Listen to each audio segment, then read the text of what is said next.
Oh shit.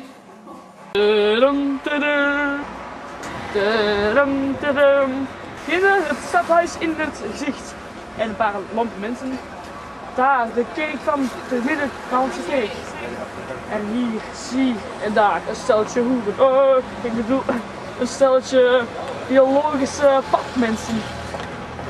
Zij maken Pannenkoeken. wij willen pannenkoeken. Ik wil pannenkoeken. Ik wil pannenkoeken. Wij willen pannenkoeken eten. Zonsondergang in Turnhout. Een luxe gebouw in Turnhout. En hier een luxe paal. Die hond is het pissen. Kijk, die hond is het pissen.